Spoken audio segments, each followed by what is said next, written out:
তিনটে cold drinks আনতে এত সময় লাগে তোর? হ্যাঁ, এখানে দাঁড়িয়ে কি করছিস? ওই অর্জুন দা কোথায় অর্জুন?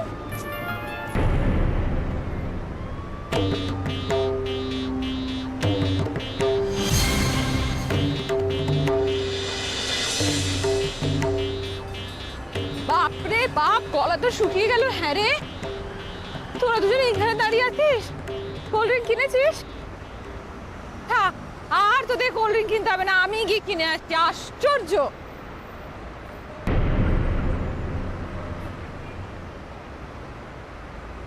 এই তোরা এখানে দাঁড়িয়ে আছিস কেন বলতো? কি দেখছি?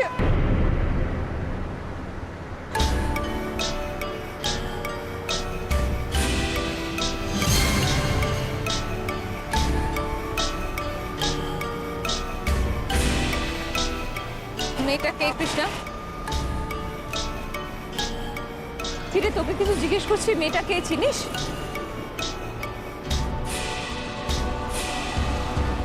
কলা,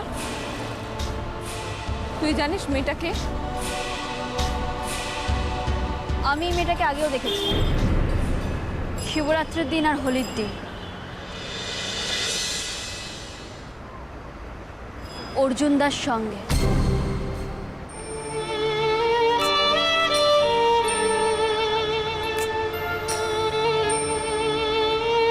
তার মানে ভেতর ভেতর এত কিছু চলছে, তুই সব জানিস? আমাকে কিচ্ছুটি বুঝতে দিস নি কৃষ্ণা।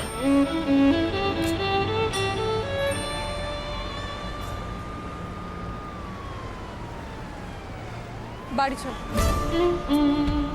আর কোনো কেনাকাটার দরকার নেই। বাড়ি আয়,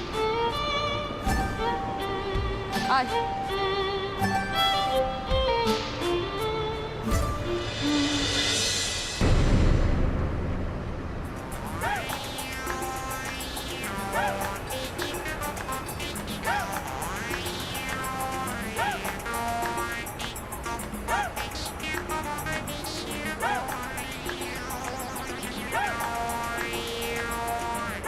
কি হয়েছে অর্জুন? না, কিছু না। এইভাবে খাচ্ছেন কেন? এখন কেউ স্ট্র দিয়ে খায় নাকি? আমার মতো করে খান না। না, আমি তো স্ট্র ছাড়াই খাই। কিন্তু কি বলুন তো, এখন অফিসে জামা কাপড় পরে আছি না, এটা যদি লেগে যায় সেই জন্য। তাতে কি হয়েছে? আপনার জন্য না একটা নতুন শার্ট কিনে নেব। না না না না, ওসব কিছু করতে হবে না। আপনি একটা কাজ করুন, আপনি তাড়াতাড়ি শেষ করুন, আরে আমাদের যেতে হবে তো। কেন? চলুন না আর একটু এখানে কোথাও ঘুরি। না না না, দেখুন বাড়িতে আমার আজকে অনেক কাজ, বুঝতে পারছেন না, তাড়াতাড়ি অফিস গিয়ে অফিসের কাজগুলো সেরে আমায় বাড়ি যেতে হবে। অর্জুন, আপনার এত কিসের কাজ? রোজ রোজ বাড়িতে কাজ আপনার। আরে বাবা, সব কথা আপনাকে বলা যাবে না। আপনি একটা কাজ করুন, এটা তাড়াতাড়ি রেখে আসুন আমার সঙ্গে। ভালো লাগে না।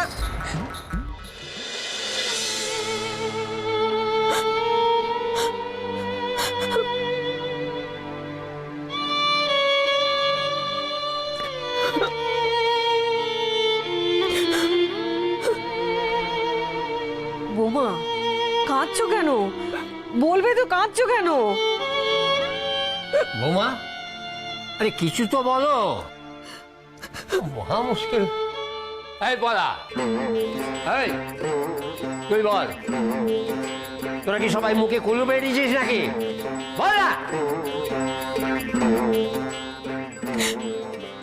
তলায় তলায় যে এত বড় সর্বনাশ ঘটে গেছে, আমরা কেউ টের পাইনি। কি হয়েছে বলবে তো, আমার তো চিন্তা হচ্ছে। কপাল পড়েছে মা, মা মা আপনার নাতনির কপাল পড়েছে। আর সেই মেয়ে সব জানতো, এতদিন সব জানতো, জেনে মুখ বুঝিয়েছিল। মানে কি বলছো বৌমা? আমি যে কিছুই বুঝতে পারছি না। এই তো হ্যাঁ গো, তুমি কিছু? আমিও তো কিছু বুঝতে পারছি না কি যে হচ্ছে। এই এই মেয়ে, এই মুখ পুরি, বল না, বল না কি হয়েছে, আমায় বল না মা, থাক। আর এই বাড়িতে ওকে কিচ্ছু জিজ্ঞেস করতে হবে না, থাক, কিচ্ছুকে বলার দরকারও নেই। বাবা, হ্যাঁ বলছি একবার বাঙাল বাড়িতে যাবেন আমার সঙ্গে? আমার মনে হয় যা কথা বলার ওই বাড়িতে গিয়ে আমরা কথা বলি। ও আর কৃষ্ণের যা কিছু বলার আছে ওই বাড়িতে গিয়ে বা সবার সামনে বলুক। বাবা আর দেরি করে লাভ নেই, চলুন। চলো। কৃষ্ণা আয়।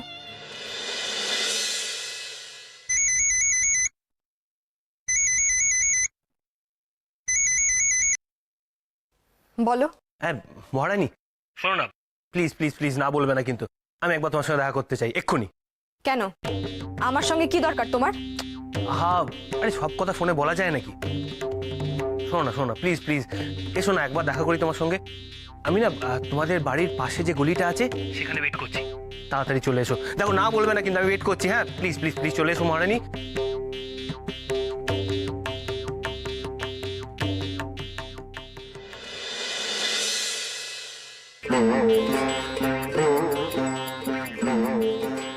কালকের ওই ঘটনার পর থেকে আপনার ছেলে তো খুব রেগে রয়েছে বাবা। অর্জুনকে তো সেই মারে কি সেই মারে। অর্জুনের লোকে তো কথা কইতে হইব, মাথা গরম করে তো কোনো লাভ নাই। ঠান্ডা মাথায় ব্যাপারটা ভাবে চিন্তা কথা কইতে হইব। এমনও তো হইতে পারে যে আমরা যেটা ভাবতেছি এটা তো সত্য না। হ্যাঁ বাবা, আপনি ঠিক বলেছেন। আমি এই ব্যাপারে আপনার সঙ্গে একেবারেই সহমত। আমার তো বিশ্বাসই হচ্ছে না যে আমাদের অর্জুন এরকম খারাপ কাজ করতে পারে। আরে আমিও তো নিজের চোখে না দেখলে বিশ্বাসই করতাম না যে অর্জুন ওরকম একটা কাজ করতে পারে। আর তাছাড়া ওই মাধবীলতা বলে মেয়েটা কিরকম গো? একটা বিবাহিত লোকের পেছনে লজ্জা শরম নেই। বাবা এখন কি হবে? আচ্ছা বৌমা, তোমরা এত উতলা হও কেন কত? ঠান্ডা মাথায় অর্জুনের লোকে কথা কইতে হবে, কথা কয়ে সব পরিষ্কার করতে হইব। আগে দিয়ে সব উল্টো পাল্টা ভাব। ছোট বৌমা, এক কাম করো, তুমি অর্জুনকে একটা ফোন মারো, কয়ে দাও যে ছুটির পর যেন সোজা বাড়ি চলে আসে, অন্য কোথাও যেন না যায়। যাও। হ্যাঁ বাবা, এক্ষুনি করছি। বাবু জেঠু, আরে ওরো বৌমা, কি ব্যাপার? বাবু জেঠু একটা কিছু ব্যবস্থা করুন। কি হয়েছে, কি করুন? আমার মেয়ের জীবনটা তো আমি এইভাবে নষ্ট হতে দিতে পারি না বাবু জেঠু।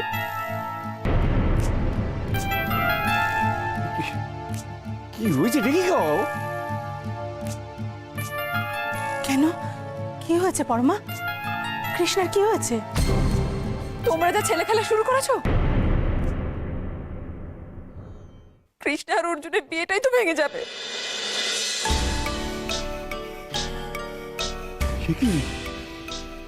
কেন? অর্জুন আমার মেয়েকে আর ভালোবাসে না বাবু জেঠু।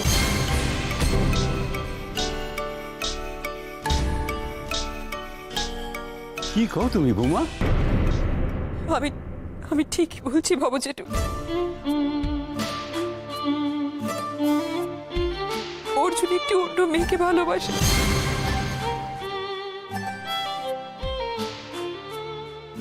আজকে রাস্তায় আমি নিজের চোখে ওদের ঘনিষ্ঠভাবে দেখে এসেছি।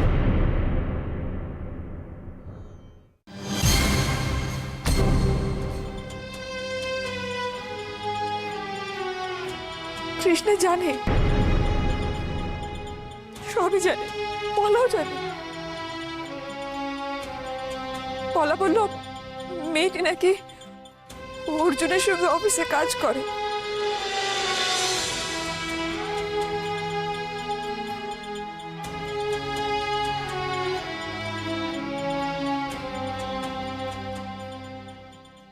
তার মানে আবার ওই মাধবীলতা? হরুদে, তার মানে তোমরা সব জানো? তার মানে ভব, সব জেনে শুনে তোরা এখনো চুপ করে আছিস? সবকিছু না জানিস না আহাম্মকের মতো চিল্লাস না। না না ভব, এমনটা কিন্তু কথা ছিল না। আমরা চেয়েছিলাম 6 মাস ধরে কঠিন টাস্ক দিয়ে ওদের দুজনকে আলাদা করব। আমরা দেখতে চেয়েছিলাম ওরা বাঙাল বাড়ি ঘটি বাড়ির যোগ্য কি না। আমরা ভেবেছিলাম ওরা পারবে না অ্যাডজাস্ট করতে, কিন্তু সময় অনেক বদলে গেছে। ওরা দুজনেই প্রমাণ করেছে ওরা পারবে মিলেমিশে থাকতে। তাহলে এখন এখন কি হবে? তুই বা কি বলে মেনে নিলি? তাহলে কি তুই এখন চাস না যে আমরা ওদের মেনে নিই? তুই একটু ঠান্ডা হ, উত্তেজিত হইস না। বৌমা তুমি টেনশন করো না। আরে আমি তো আজই এই মাধবীলতার কথা শুনলাম। আমরা তো আছি নাকি? মহা ঝামেলায় পড়ে গেল। না না না ভব, এই সমস্ত ঝামেলা এখন আমাদেরই সলভ করতে হবে। এইটা তো ঠিক কথা। বৌমা তুমি টেনশন করো না। আরে এত বড় বড় সমস্যা আমরা সমাধান করে দিছি। আমি আছি, ওরও আছি। এই সমস্যার সমাধান করতে তো আমাকে 3 দুটিতে করে দেবো আমরা। হ্যাঁ, কেন ডাকলে এখানে আমাকে? আরো বেশি করে অপমান করবে বলে? মানে কৃষ্ণা, আমি তো আর কত অপমান করবে তুমি আমায় অর্জুন? কৃষ্ণা দেখো, আজকে যে রাস্তায় দাঁড়িয়ে দাঁড়িয়ে তুমি ওই মেয়েটার সঙ্গে, মাধবীলতার সঙ্গে দাঁড়িয়ে দাঁড়িয়ে কোল্ড ড্রিঙ্কস খাচ্ছিলে, সেটা মায়ের চোখে পড়েছে। এতটুকু লাজ লজ্জা নেই না তোমার? রাস্তাঘাটে যখন যেখানে খুশি দাঁড়িয়ে দাঁড়িয়ে তুমি মাধবীলতার সঙ্গে প্রেম করছো। আমি মানছি যে সম্পর্কটা আমাদের পুরোটাই মিথ্যে, পুরোটাই ফাঁকি। তবু বাড়ির লোকের কাছে তো সত্যি বলো। তুমি যদি দিনের পর দিন এরকম করতে থাকো তাহলে তো আমাদের সম্পর্কের কোনো মানেই থাকে না। কেন করছো এরকম? কি হলো, উত্তর দাও। সে কৈফিয়ত আমি তোমায় দেবো না কৃষ্ণা। তুমি তো বলেই দিলে পুরোটাই ফাঁকি, আমাদের মধ্যে কোনো সম্পর্ক নেই, তাই না? তাই তো নেহাত তখন পলা পার্থর আমাদের প্রয়োজন ছিল। এই জন্যই ওদের মুখ চেয়ে আমরা একে অপরের সঙ্গে হাত মেলাতে রাজি হয়েছিলাম। আর সেটাই সত্যি, তাই না? ঠিক তাই। যদি পলা পার্থ না থাকতো তোমার সঙ্গে আমি হাত মেলাতাম না, কারণ তোমার সঙ্গে হাত মেলানোর বিন্দু মাত্র ইচ্ছে ছিল না আমার। আর আমারও মাথা খারাপ হয়ে যায়নি জানো তো, যে তোমার মতো একটা বদমেজাজি মেয়ের সঙ্গে জেনে শুনে আমি সম্পর্ক করব। সম্পর্ক? আর তো মাত্র কটা দিন, তারপর ঈশ্বরের কাছে আমি প্রার্থনা করব জীবনে যেন তোমার মুখ দেখতে না হয় আমায়। হ্যাঁ হ্যাঁ, আমিও প্রার্থনা করব যেন তোমার মতো একটা মেয়ের কোনোদিন মুখও দেখতে না হয় আমাকেও।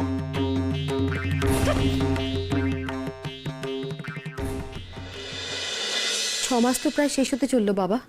হ্যাঁ বাবা, আর এই 6 মাসে আপনারা কৃষ্ণা আর অর্জুনের যা যা পরীক্ষা নিয়েছেন বাবা, ওরা তো ভালো করে পাশ করেছে। তার সত্ত্বেও ওদের মেনে নেবেন না? ও বাবু, যেটু আপনি বলুন না।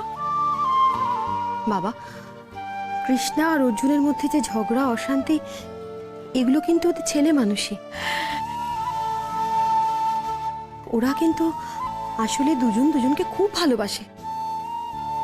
চন্দ্রা একদম ঠিক বলছে, সত্যি ওরা। বাবা, আপনারা কি ওদের আরো পরীক্ষা নিতে চান? বলুন, চুপ করে থাকবেন না বাবা, বলুন না। দিদি ভাই, দিদি ভাই, তুমি কি এখনো কৃষ্ণাকে এ বাড়ির বউ হিসেবে মেনে নিতে চাও না? তুমি কি চাও না আমরা সকলে কৃষ্ণাকে মেনে নিই? কেন রুদি, আমার মেয়েকে এতই খারাপ গো যে তুমি ওকে মেনে নিতে পারলে না? অথচ মজার ব্যাপার দেখো, ওই মেয়ে যখন এখন আমাদের সামনে আসে, ওকে দেখলে যেন মনে হয় এই বাড়ির মেয়ে, আমরা ওর পর। দাঁড়াও দাঁড়াও দাঁড়াও দিদি ভাই, আমার কথার পরিষ্কার উত্তর দাও। তুমি কি এখনো কৃষ্ণাকে এ বাড়ির বউ হিসেবে মেনে নেবে না, তাই তো? দিদি ভাই, তুমি সত্যি সত্যি চাও যে অর্জুনের জন্য একটা অসহায় মেয়ের জীবনটা নষ্ট হয়ে যাক? না চন্দ্রা, না, আমি সত্যিই চাই না, সত্যিই চাই না কৃষ্ণার কোনো ক্ষতি হোক। বিশ্বাস করতে বাবা, বাবা, আপনারা কিছু করুন না। এইভাবে দুজনের জীবনটাকে নষ্ট হতে দেওয়া যায় না। হ্যালো, আমার মনে হইতেছে একান্তে আমগো একটু পরামর্শ করেন দরকার।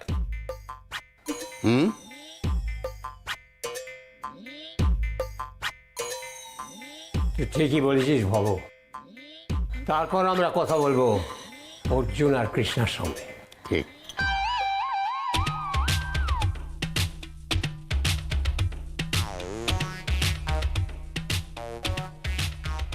স্যার হ্যাঁ বলো অর্জুন। স্যার ভীষণ বিপদে পড়ে আপনার কাছে এলাম স্যার। কি ব্যাপার অর্জুন, কি হয়েছে তোমার? তোমার তো ডিস্টার্ব দেখাচ্ছে কেন? আসলে স্যার আপনাকে আমার জন্য একটা হেল্প করে দিতে হবে স্যার। হ্যাঁ হ্যাঁ বলো অর্জুন, কিভাবে আমি তোমায় সাহায্য করতে পারি? করে বলি, বলো বলো, স্পিক আউট, টেল মি। আসলে স্যার আমার কিছু টাকা ধার লাগবে। এটা তো ইতস্তত করছো কেন? তা তো লাগতেই পারে। বলো বলো, ঠিক কত টাকা তোমার ধার লাগবে, বলো, টেল মি। 5 লাখ টাকা স্যার। 5 লাখ টাকা? স্যার দেখুন, আমি আমি জানি আপনি কি ভাবছেন। আপনি নিশ্চয়ই ভাবছেন যে এই কদিন হলো জয়েন করেছি, এর না মধ্যে না অর্জুন, সেটা কোনো সমস্যা নয়। আমি ভাবছি হঠাৎ করে তোমার এতগুলো টাকার প্রয়োজন হলো কেন? Tell me the reason. Sorry sir, কারণটা একান্ত ব্যক্তিগত, আপনাকে এক্ষুনি বলতে পারবো না। It's okay Arjun, it's okay. এ তো খুব ভালোই হলো। এবার তুমি চাইলেও আর অফিস ছেড়ে যেতে পারবে না। আমার মাধু শুনলে খুব খুশি হবে। বাধা পড়ে গেলে বাচ্চা দাম, বাধা পড়ে গেলে। স্যার অর্জুন অর্জুন শোনো, তুমি তোমার ক্যাবিনে গিয়ে ওয়েট করো। ম্যানেজার তোমার কাছে 5 লাখ টাকা পৌঁছে দিচ্ছে, ওকে? সত্যি স্যার? থ্যাংক ইউ না অর্জুন না, নিজের মানুষদের কাছে, কাছের মানুষদের কাছে কখনো ধন্যবাদ জানাতে নেই। Very good sir, thank you sir, thank you sir.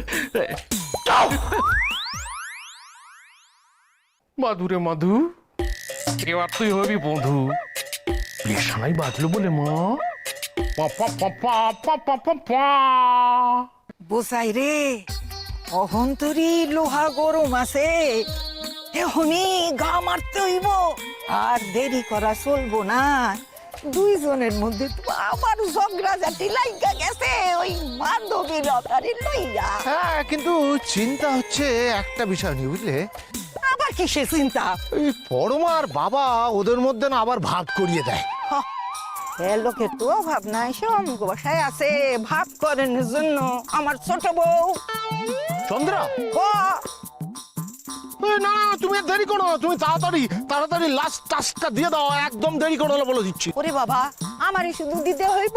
তুই অর্জুন লেটার দিবি না? তোরেও তো দিতে হইব। হ্যাঁ, সে তো ঠিকই দিতে তো হবে, কিন্তু আমি কি টাস্ক দিই আমি সেটাই ভাবছি।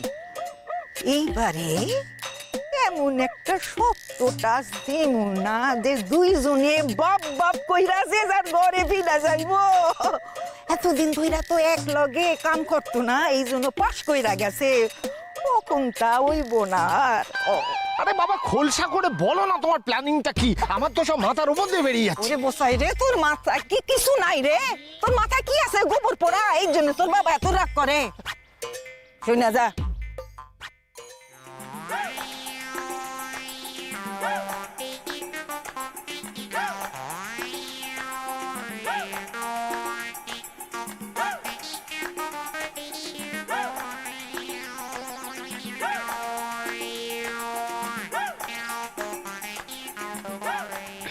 ওরে বাবা, তুমি তো আচ্ছা কুচুটা বুড়ি ভেবলি বেশি। লাস্ট টাস্কটা যা জব্বর দিয়েছে না, আমার তো ইচ্ছে করছে জানো এক্ষুনি সবাইকে গিয়ে বলে দি। শুনুন, না না না, লাস্ট টাস্কটা কি সেটা এখনো বলা যাবে না, ওটা ক্রমশ প্রকাশ্য। স্যার বলছি যে এই ফাইলটা নিয়ে আপনার সঙ্গে একটু কথা ছিল। ওসব ফাইল টাইল পরে হবে অর্জুন, তোমার সঙ্গে খুব জরুরি কথা আছে, বসো। জরুরি কথা? মরেছে, আবার কি জরুরি কথা রে বাবা?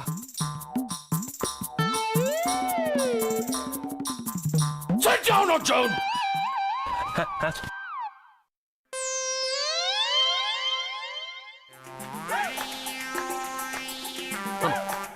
তোমার বাড়ির লোককে একটা ফোন কর। বাড়িতে ফোন কেন স্যার? অত কৈফিয়ত চাইছো কেন অর্জুন? ছোট ছেলে ছোট ছেলের মতো থাকো, বড়দের কথায় সবসময় কৈফিয়ত চাইবে না। হ্যাঁ, কল ইওর বাড়ির লোক। কিন্তু স্যার, মিস্টার বটবেল যখন এত করে বলছে, একটা ফোন করুন না প্লিজ অর্জুন। আরে কি মুশকিল, এরকম করে ফোন করা যায় নাকি? বাড়িতে ফোন করব, কি কথা বলবো, কেন ফোন করছি, এগুলো জানতে হবে না? ঠিক ঠিক আছে, তুমি উত্তেজিত হচ্ছ কেন অর্জুন? আমি ব্যাপারটা খুলে বলছি। ওই যে জ্যোতিষী এসেছিলেন না, এই জ্যোতিষী আজকে শুভ দিন, সেই জন্যে আমি ঠিক করেছি আজ রাতে আমি আর মাধবীলতা তোমার বাড়ির লোকেদের সাথে ডিনার করতে যাব।